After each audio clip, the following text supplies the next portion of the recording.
El desorden en el que estamos inmersos no existe en la naturaleza. En la naturaleza no hay desorden. Lo que hay es falta de conocimiento. Pero empezamos a saber por qué 10.000 células empiezan a batir al unísono en el corazón. O por qué un grupo de muchachas sincronizan sin saberlo sus ciclos menstruales. O por qué nos despertamos todos los días a la misma hora. Vivimos en un mundo complejo. La naturaleza, las sociedades, algunas de nuestras creaciones artificiales son sistemas formados por infinidad de elementos interactuando entre sí de forma aparentemente caótica e impredecible. Pero, ¿puede haber algún orden, algunas leyes que regulen estos sistemas a una escala global? Ninguna hormiga sabe cómo se construye un hormiguero, pero todo el enjambre posee una inteligencia colectiva que le permite saber el mejor lugar donde construir un túnel. Nuestra consciencia no está localizada en ninguna zona del cerebro, sino que emerge de todo el conjunto de conexiones neuronales. Sin que nadie las dirija, miles de luciérnagas sincronizan sus luces según las mismas leyes de los sistemas autoorganizados que siguen las células del corazón para batir al unísono. Los insectos sociales, el conocimiento del cerebro, los ecosistemas, el crecimiento de las ciudades, Internet, la evolución de las especies. Estamos rodeados de ejemplos que nos fuerzan a cambiar la forma de observar el mundo. Lo importante ya no es estudiar las partes que forman un sistema complejo, sino las interacciones entre todos sus elementos y las redes que forman. Solo desde esta perspectiva lograremos entender que el todo es más que la suma de las partes.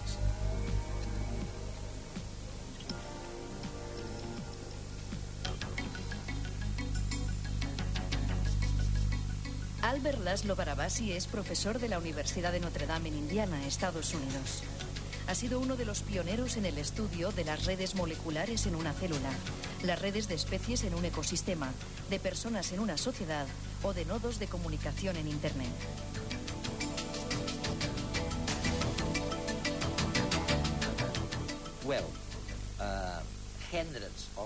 Centenares de luciérnagas en Tailandia de repente emiten luz colectivamente. ¿Cuántas? Tal vez 10.000 células en el nodo sinoatrial de mi corazón intentan latir colectivamente de nuevo, ¿no? O yo qué sé, los planetas que siguen sus órbitas de una manera ordenada. De esto, tú deduces que en la naturaleza hay una especie de extraña necesidad de orden, añoranza, en lugar del caos en el que aparentemente vivimos inmersos. Esto es completamente cierto, y todavía podemos ir más allá.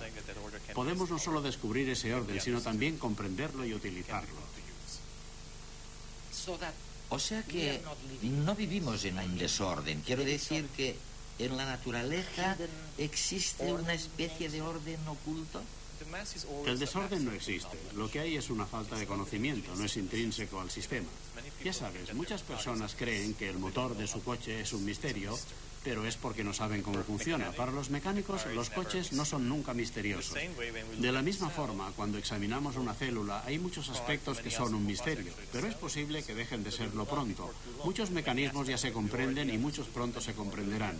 Yo diría que el desorden está en el ojo del observador. Es algo relativo. Al tiempo que progrese la ciencia, descubriremos cada vez más organización y más sistemas que tienen orden. Y entonces, no solo esto, pero además dices que las células son sistemas autoorganizados. Dices que la célula, después de 3 o los que sean, después de 3 reacciones químicas, se comunican con otra célula porque es un sistema que se autoorganiza. ¿Qué quieres decir exactamente? Hay muchas respuestas para este tema. La célula es un sistema autoorganizado, no está diseñado por nadie. Surge de procesos que aparentemente son aleatorios. Se construye a sí misma y de hecho existe y funciona gracias a un sistema de redes muy complejo cuyas conexiones son los productos químicos. Y a la actividad orquestada de esas reacciones químicas es a lo que llamamos la vida. La vida no es nada más que una pseudoactividad que esencialmente permite a un pequeño organismo, que puede ser una bacteria, una célula o un hongo como la levadura o lo que sea, simplemente comunicarse con el entorno, que reciba información del entorno y que se multiplique. Y si quieres, pensar en organismos multicelulares humanos como nosotros, también que además piensen. Y luego tienes este misterio del agua, en donde las moléculas a veces están en forma separada, ni gas, pero de momento, oye, vais se juntan. ¿Por qué diablos se transforman en hielo? El misterio del agua, como has dicho, consiste en que si la temperatura es suficientemente elevada, se forma un gas. Lo que quiere decir es que las moléculas de agua están volando y de vez en cuando choca una molécula con otra, pero nada más. Si se disminuye la temperatura, se convierte en un líquido. Lo que significa es que comienzan a darse la mano entre ellas, y si se disminuye la temperatura todavía más, las moléculas deciden que ya no cambiarán de pareja y que se organizan formando un cristal maravilloso. Para todo esto no es necesario imponer un modelo en el sistema. Lo único que se necesita es enfriar el gas y de repente del desorden emerge el orden. Lo que es importante es que la decisión de cogerse de la mano, de formar enlaces, se hizo al nivel de las moléculas del agua. Sin burócratas que supervisen. Eso es, sin un supervisor, sin nadie que les dijera que tenían que formar celdas en forma de hexágono. Las moléculas de agua se autoorganizan formando hexágonos preciosos de 6 moléculas, y así es como se mantienen. Cuando vemos miles de luciérnagas emitir luz siguiendo un ritmo de forma precisa, buscamos dos cosas: la presencia de un líder que las dirija y cierta inteligencia para seguir dicho ritmo. Ninguna de las dos cosas existe. Las luciérnagas, al igual que las órbitas de los planetas, las ondas de luz que forman los láser o las colas de los espermatozoides camino al óvulo, son ejemplos de un fenómeno muy peculiar de la naturaleza: los sincronismos. Las leyes de la termodinámica insinúan que todo tiende a degenerar hasta un estado de máximo desorden o entropía. Pero otras leyes, las de la selección natural, han favorecido que algunos sistemas se autoorganicen de forma espontánea, generando orden a partir del caos. Parece como si en el fondo la naturaleza se sintiera atraída por el orden. Una célula es un buen ejemplo. No está diseñada por nadie, ni existe un control centralizado, pero todas sus partes trabajan juntas para elaborar un comportamiento complejo. O las moléculas de agua, que estando libres en forma de gas por encima de 100 grados centígrados, se empiezan a unir cuando baja la temperatura y por debajo de 0 grados centígrados se ordenan espontáneamente en hexágonos perfectos formando hielo. Y viendo lo efectivos que llegan a ser algunos sistemas autoorganizados, sin la necesidad de un líder que les dirija, la pregunta es inevitable. ¿Sería utópico plantearse que en nuestra sociedad, en los sistemas que nosotros creamos, existe demasiada organización?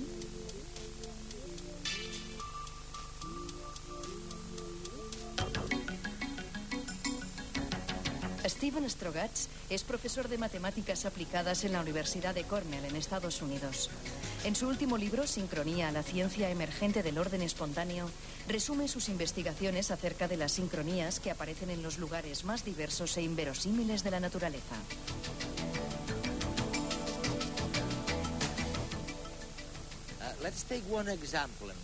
Vamos a tomar un ejemplo de los que mencionas en tu libro maravilloso, las luciérnagas en Tailandia. Ahí tenemos varios cientos de luciérnagas que de repente emiten luz todas a la vez, en el mismo instante. ¿Cómo demonios lo hacen? Oye. Cada noche, en los ríos de Tailandia que llevan al mar,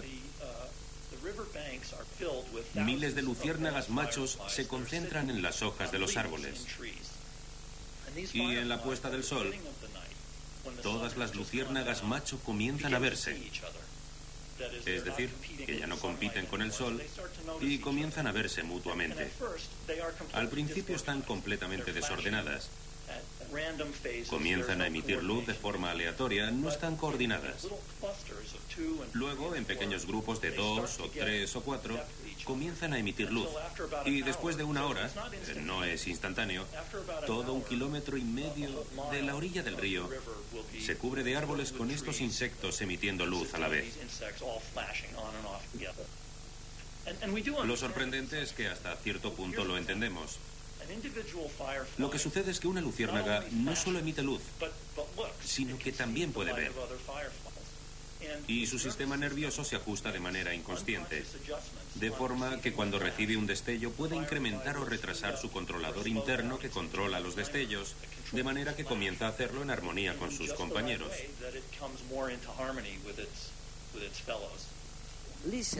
Escúchame, hay otro ejemplo que es fascinante. Y este está en nuestro interior. Es el famoso reloj biológico. Estos reflejos circadianos que hacen que nos despertemos o durmamos más o menos al mismo tiempo, ¿no? Este ciclo circadiano ¿está en el cerebro, aquí? ¿O está en las células?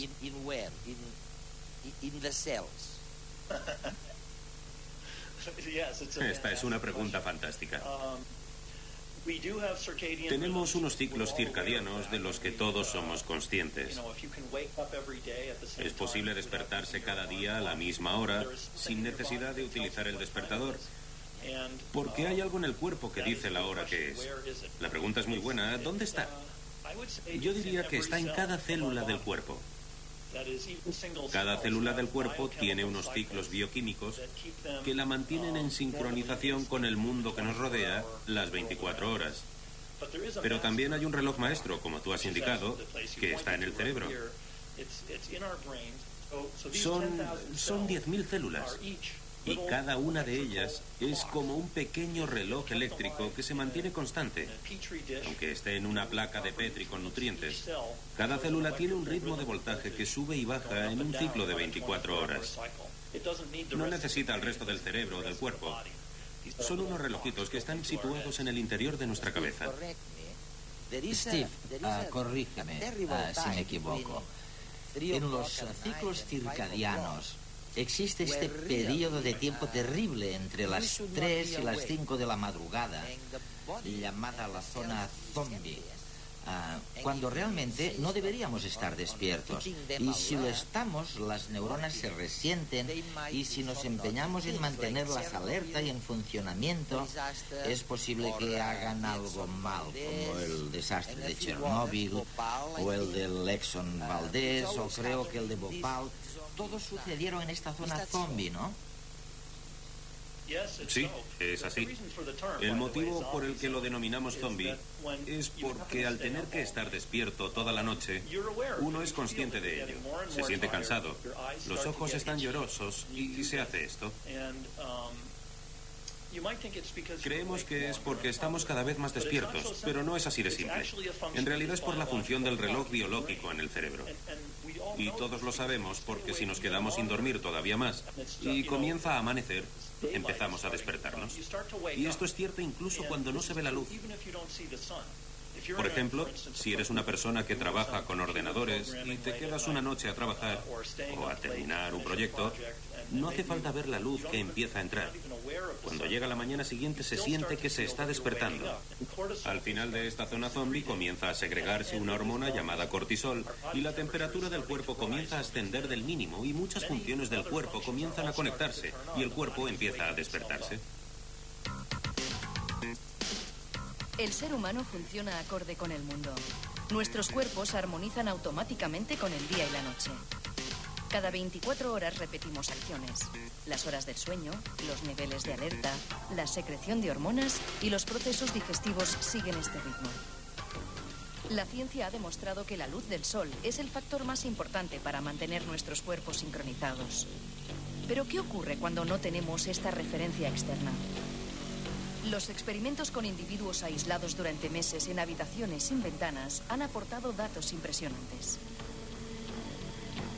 A pesar de no conocer la hora del día en ningún momento, el ciclo interno vital de pacientes se mantenía constante, solo alargándose un poco más de 24 horas.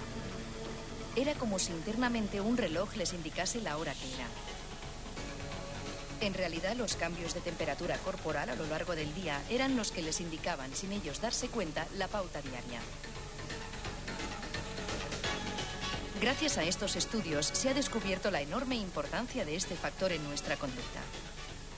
2 horas antes de que despertemos cada mañana, nuestro cuerpo comienza a calentarse y comenzamos a secretar cortisol, la hormona que nos sirve de despertador. Como contrapartida, existe una zona de mínima alerta cuando la temperatura está más baja, de las 4 a las 6 de la madrugada. Se denomina zona zombie y está demostrado estadísticamente que es en ese periodo de tiempo cuando los humanos rendimos menos. La mayoría de accidentes laborales nocturnos ocurren entonces. A partir de las 6 de la mañana la temperatura vuelve a subir y comienza un nuevo ciclo.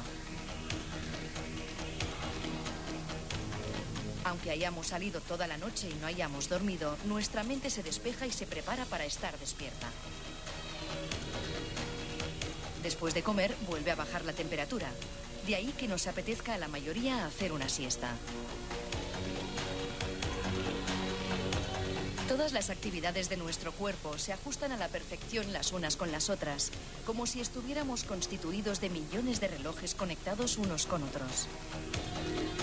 En realidad, experimentos con mamíferos parecen indicar que existe una especie de marcapasos central, localizado en alguna parte del hipotálamo, la zona más profunda del cerebro. Allí, un grupo de neuronas sincronizan su actividad eléctrica, marcando un ritmo que se propaga al resto de órganos de nuestro cuerpo. Se cree que un mínimo de 8 genes regulan este sistema. La manera como consiguen crear la cadencia es todavía un misterio.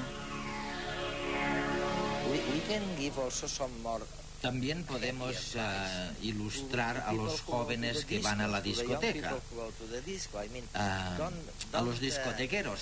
Si lo haces, no te sorprendas de que a las 6 de la madrugada, cuando todavía estás en la discoteca,